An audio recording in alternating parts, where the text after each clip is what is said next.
언제나 필승! 네, 반갑습니다. 필승입니다. 자, 이번에 분석해드릴 기업은 코오롱 티슈진입니다. 자, 코오롱 티슈진이 현재 임상 3상을 진행하고 있죠. 미국에서 관절염 치료제 임상 3상에 대한 투약까지 완료를 했습니다. 앞으로 2년 동안 그런 경과를 지켜보고 2년 뒤에 데이터가 나올 텐데, 제가 봤을 때는 성공 가능성 상당히 높아 보이고요. 성공을 했을 때 업사이드 또한 매우 커 보입니다. 그 이유에 대해서 말씀을 드려볼게요. 그 전에 앞서서 우리 멤버분 중에 한 분이 이제 100년 가약을 맺었습니다. 우리 이제 필승 사단 멤버분 중에서 이제 두 번째죠. 총 이제 두 분이 이제 두 분의 결혼식에 제가 참석을 했었는데, 이분 같은 경우도 따로 저에게 청첩장을 보내주셨기 때문에 제가 이번 주말에 참석을 좀 했습니다. 지금 보시면 8월 19일에 이런 글이 좀 왔습니다. 스님, 기꺼이 스님 덕분에 결혼할 수 있었다고 말씀드릴 수 있습니다. 큰 도움을 받았기 때문에 결혼식 청첩장을 보내드립니다. 땡땡땡입니다. 혹시라도 시간이 되신다면 식사하고 가주신다면 큰 기쁨일 것 같습니다. 항상 감사합니다. 필승 이렇게 청취를 보내주셨고, 제가 참석을 했어요. 제가 두 번째로 참석을 했던 것이고, 작년에 참석한 분은 이제 올해 아마 아기 아빠가 되실 것 같습니다. 굉장히 좀 경사죠. 상당히 좀 기쁜 나날이고, 저 역시나 너무 좀 행복한 그런 순간이다. 좀 이렇게 말씀드릴 수가 있을 것 같습니다. 보시면 8월 17일 날 이제 결혼식 다 끝났다고 이제 좀 글이 왔죠. 사부님 결혼식 참석해 주셔서 진심으로 감사드립니다. 경황이 없어 이제야 감사 인사를 전합니다. 사부님이 와주셔서 더욱더 결혼식이 뜻깊었습니다. 사기 모임 때 다시 인사드리겠습니다. 너무 감사합니다. 이렇게 해주셨고, 저 역시는 너무나도 기분이 좋았던 그런 이제 순간이었습니다. 우리 멤버분들이 이제 필사단 멤버분들이 이제 결혼을 하시고, 그리고 이제 가정을 꾸려가시고, 이런 것들이 저한테도 작지 않은 기쁨이에요. 성취감으로도 느껴지는 것도 당연히 있고요. 잘 되셨으니까, 잘 되고 계시니까 이렇게 좀 가정도 꾸리시고 이럴 수 있다라고 저는 생각하고 있습니다. 그럼 다시 돌아와서, 그럼 이제 코롱 티슈준에 대한 그런 업사이드와 그리고 성공 가능성 이런 것들 살펴볼 텐데, 일단은 자, 코롱 티슈준 인부사죠. TGC라고 합니다. 이 TGC 같은 경우는 골관절염, 특히 이제 무릎의 관절염에 대해서 이제 임상 3상을 투약을 완료했어요. 미국 임상 3상 투약 완료했고요. 2026년에 결과가 발표될 겁니다. 데이터가 발표될 건데, 이에 따라서 상당히 기대감을 낄 수 있는 요소들이 가면 갈수록 늘어날 것이라고 보고 있어요. 일단 관절염 시장 자체가 매우 큰 시장입니다. 자, 인구의 10% 정도가 관절염을 앓고 있어요. 그런데 이 인구의 10%를 관절염을 앓고 있고, 심지어 75세 이상 노인 기준으로는 대략 한 80%에서 90%가 관절염을 앓고 있다는 것입니다. 그러니까 나이 먹으면 노안이 오는 것처럼 비슷한 수준으로 나이 먹으면 그냥 무릎 관절염이 오는 거예요. 관절염이 오는 겁니다.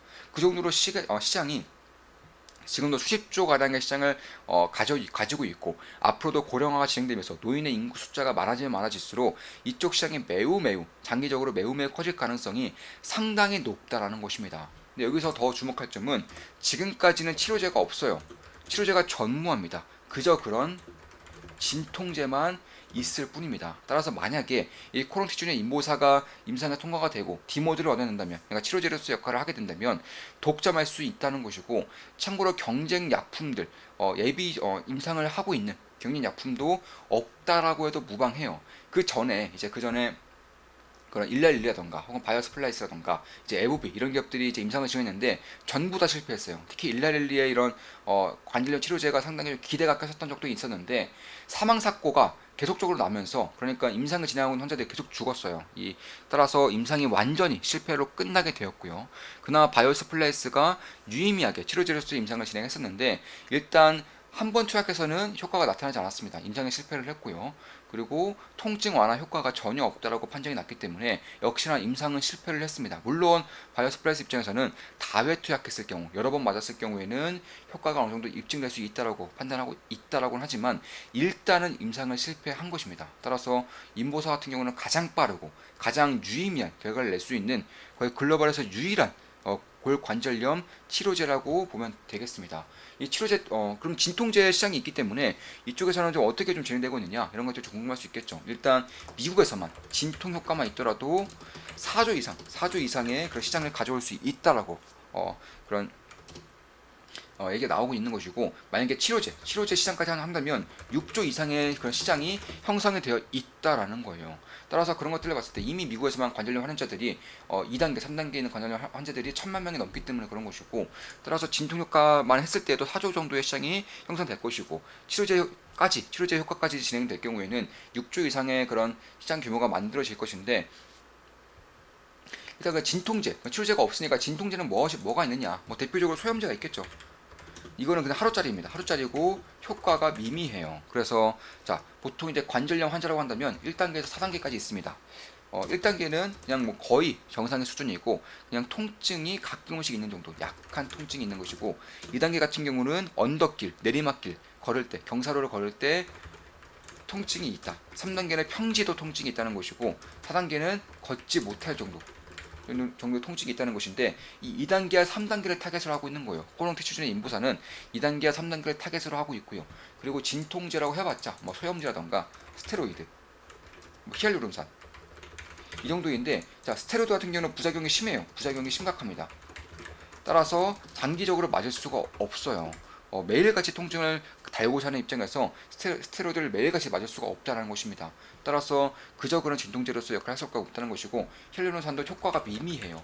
효과가 거의 없어요. 거의 없기 때문에 이제 FDA 통과조차도 못하는 그 약품인 것이고, 따라서 이런 것들도 임시광편으로 쓸 수는 있겠지만, 일단 원초적인 기본이 되는 진통제조차도 있지가 않다는 것입니다. 시장 규모 대비해서는 처참할 정도의 그런 수준을 현재로서는 가지고 있다. 따라서 만약에 인보사가 여기서 나오게 될 경우에는 꽤나 유의미한 것들이 이제 발표가 될 수 있다는 것이고, 참고로 코롱티슈진 같은 경우는 인보사에 대한 임상 3상을 진행하고 있고, 글로벌 유일의 임상 3상의 투약까지 완료했음에도 불구하고 지금 보시면 시가총액이 1.2조 원 정도 됩니다. 근데 만약에 미국에서만 4조 이상의 시장 규모를 가져오게 될 경우에는 지금 정도의 시가총액은 사실상 2026년도까지는 꽤나 오를 여지가 제가 봤을 때 남아 있다는 거예요. 왜냐하면 임상 데이터가 나올 때로 다가갈수록 나오는 시기가 다가면 다가갈수록 기대감을 낄 수밖에 없다라는 것이고, 특히나 기대감을 낄 수 있는 가장 큰 요소는 결국 국내 3상이 통과가 되었고 시판까지 판매까지 되었던 그런 치료제라는 것입니다. 참고로 3,000명 이상의 환자가 이 코롱티준의 인보사를 이미 맞았어요. 이미 맞았던 것이고, 중간에 보시면 거래 정지가 있었던 것을 알 수 있습니다. 보시면 2년 정도가 이제 2년 이상 거래 정지가 있었는데, 이때 당시 어떤 이슈가 있었느냐? 자, 지금까지 코롱티준의 인보사가 그런 연골 유래 세포였던 것인 줄 알았는데, 알고 보니까 신장 유래 세포였던 거예요. 그러니까 완전히 세포 자체가 달랐던 것이고, 이에 따라서 식약처에서 판매 금지 처분을 내린 것입니다. 판매 금지 처분을 내리면서 자연스럽게 거래 정지까지 됐고요. 이때 상장 폐지 당할 뻔했어요. 근데 2년 동안 이제 미국에서 FDA 측에서 이제 내부 감사를 진행한 결과 문제가 없다라고 판명이 되었고, 이에 따라서 오히려 환자 수를 더 늘려서 임상을 진행하고 있다는 것입니다. 자, 그러니까 자, 기약처에서 판매 금지 처분이 내려졌고, 이에 따라서 임상 3상이 중단되었다가 FDA에서 내부 감사를 2년 동안 한 결과 문제가 없다라고 판단이 되어서 3상 진행 투약 완료까지 현재 와 있다는 것입니다. 따라서 그런 것들을 봤을 때 결국 임상 3상이 통과가 됐을 때, 국내에서 통과가 되었을 때 당연히 자연스럽게 진통 효과에 대한 그런 피밸류를 획득을 했기 때문에 통과가 된 것이고, 제가 코롱 티슈진을 좀 분석을 하면서 관절염 관련된 카페라던가 이런 쪽에서 후기들을 전부 다 봤어요. 수백 개의 글들을 전부 다 봤습니다. 근데 후기가 굉장히 좋아요. 후기가 상당히 좋습니다. 특히 4년 전에, 최소 4년 전에 맞았던 환자들이 지금도 코롱 티슈진 인보사가 미국 3상에서 다시 투약이 완료됐고, 그리고 한국에서도 그럼 다시금 판매가 될 수 있지 않느냐, 투약을 받을 수 있지 않느냐, 이런 식의 글들이 아직도 올라오고 있어요. 통증 완화 효과도 아직까지 이어지고 있다는 글들도 심심치 않게 발견할 수가 있습니다. 자, 최소 4년이 넘었는데 아직까지도 통증 완화 효과가 있다라는 것은 결국 치료제로서의 그런 의심을 할 수 있다라는 거예요. 치료제로서의 그 역할을 할 수 있는 그런 생각을 할 수 있다라는 것입니다. 왜냐면 자, 애초에 코오롱 티슈준의 인보사 같은 경우는 타겟이 2년이었어요. 2년. 2년 동안 통증 완화 효과가 있을 거라고 임상을 진행한 것이고 이에 따른 통과가 된 것인데 알고 보니까 4년이 지났는데도 통증 완화 효과가 아직도 있다. 원래 진통 효과라는 것은 아무리 길어봤자 3년이에요. 3년 이상을 넘기기가 거의 불가능에 가깝습니다. 4년이 넘었는데도 효과가 아직도 있다는 것은 이런 것들은 치료제로서의 역할을 하지 않는가에 대한 의심을 할 수 있다라는 거예요. 그러니까 예를 들어서 이제 진행 기간, 염증을 이제 완화시켜준다거나 아니면 진행 기간을 늦춘다거나 혹은 연구를 재생시켜준다거나 이런 식의 치료제로서 역할을 할 수 있는 그런 모멘텀이 만들어진다는 것이고 실제로 미국에서 임상 이상을 진행했을 때 이 치료에 대한 그런 힌트를 볼 수가 있었습니다. 자, 임상 이상 당시에 P밸류가 0.07이 나왔어요. 0.05가 나와야지만 성공이죠. 0.07이 나왔습니다. 그리고 이때 당시에 그럼 어차피 0.05가 안 됐기 때문에 치료제 효과로서의 그런 것은 부족한 게 아니냐 이렇게 볼 수 있겠지만 물론 부족하게 나온 건 맞아요. 그런데 임상 2상과 3상의 차이를 봐야 되는 것입니다. 자, 임상 3상의 차이가 무엇일까요? 일단 3상은 1066명이에요. 환자 수가 1066명인데 2상 같은 경우는 100명이었습니다. 그리고 임상 기간도 투약 후에 이제 경과를 지켜보는 기간도 2상은 1년이었는데 3상은 2년인데 2년. 자, 치료제로서의 역할, 뭐 연구를 재생이 되든 염증을 완화시키든 아니면 이제 병의 진행 그런 시간을 늦추든 어떤 것이든 시간이 필요할 수밖에 없다라는 거예요. 어차피 연구 재생이라던가 이런 것들이 하루아침에 이루어지는 게 아니죠. 수년에 걸쳐서 이루어지는 것인데 1년 동안 살펴본다는 것은 시간이 굉장히 짧았다는 것입니다. 이런 것들로 인해서 2년까지 시간을 늘린 것이고 뿐만 아니죠. 100명 정도에서 1066명까지 늘렸다는 것은 그만큼 이쪽에 대한 신뢰 혹은 표준 편차를 낮출 수가 있다는 것이기 때문에 그에 따라서 0.02 정도 차이로 이상에서는 치료제로서의 그런 역할을 하지 못했지만 3상에서는 다른 결과가 나올 수 있다는 것입니다. 물론 진통제 효과, 진통 효과만 내더라도 임상은 통과를 합니다. 진통 효과만 내더라도 임상은 통과를 해요. 치료제로서 역할을 맡게 된다면 글로벌 유일무이의 그런 치료제가 된다는 것이고 자연스럽게 압도적인 그런 성장성을 내포할 수가 있다라는 것입니다. 제가 지금 주목하는 것들은 일단 자금 조달이 저는 1년 내에 늦어도 2년 내에는 이루어질 것이라고 보고 있어요. 이미 생산에 대한 준비도 코오롱 티슈준이 하고 있기 때문에 생산 준비만 하더라도 설비 투자만 하더라도 돈이 필요합니다. 따라서 그런 것들 봤을 때 만약에 지난번처럼 대주주가 유상증자던가 그런 증자에 참여를 하게 된다면 시장은 신뢰도를 더욱더 키울 수가 있다는 거예요. 실제로 그 전에 유상증자를 진행할 때 코오롱 쪽에서 자금을 댔어요. 그에 따라서 신뢰감이 올라오면서 상한가를 갔었던 적이 있습니다. 매주운도 마찬가지죠. 매주운 같은 경우 인삼상을 진행하고 있고 유상증자를 하는데 3자 유상증자, 제3자 유상증자를 펼침으로써 주가가 3배가량 올랐어요. 그러니까 유상증자인데 기간이 들어온다는 것은 그만큼 신뢰할 수 있는 데이터가 있는 거 아니냐 이런 식의 신뢰가 쌓였다는 것입니다. 그에 따라 주가는 3배가량 떴던 것이고 마찬가지로 코오롱 티슈 같은 경우도 이런 식의 좀 기대를 해볼 수 있다는 것입니다. 특히나 코오롱 티슈의 그런 지분 구조를 보면 대주주가 무려 67%를 가지고 있어요. 바이오 제약 기업들 대부분이 대주주 비중이 10% 내외밖에 안 됩니다. 왜냐하면 바이오 제약 그러니까 임상을 진행하면서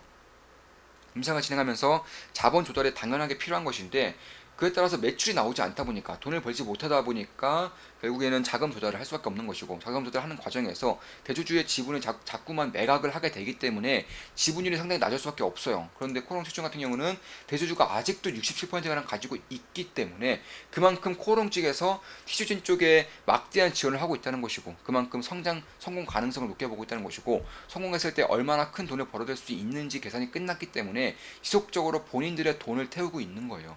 그래서 그런 것들을 봤을 때에도 역시나 대주주 입장에서도 성공 가능성을 상당히 높게 보고 있다. 이렇게 좀 이런 것을 알 수 있는 것이고 만약에 머지않아서 자본 조달을 시행하는데 그 주주 배정이 아니라 3자 배정이라면 심지어 대주주가 한 번 더 참여를 하게 된다면 이쪽에 대한 신뢰감이 한 번 더 커질 수가 있겠다라고 저는 개인적으로는 보고 있는 겁니다. 자, 그런 것들을 봤을 때 3,000명 이상의 데이터를 가지고 있는 점에서 3,000명 이상의 데이터를 가지고 있기 때문에 데이터를 보면서 코오롱 측에서도 이제 지속적으로 돈을 좀 태우면서 지분을 뺏기지 않는 것뿐만 아니라 지분을 늘리고 있는 게 아닌가 이렇게 보고 있는 것입니다. 물론 저 같은 경우도 코오롱 티슈는 현재 투자하고 있지는 않아요. 따라서 매수 매도 추천 리딩 아닌 거 다들 알고 계시죠? 참고하시면 되겠습니다. 그럼에도 지금부터는 다시금 관심을 가질 때가 되었다고 보고 있어요. 삼상에 대한 투약이 완료되면서 상한가가 섰죠. 이 당시 이때 주가에 다시금 돌아왔습니다.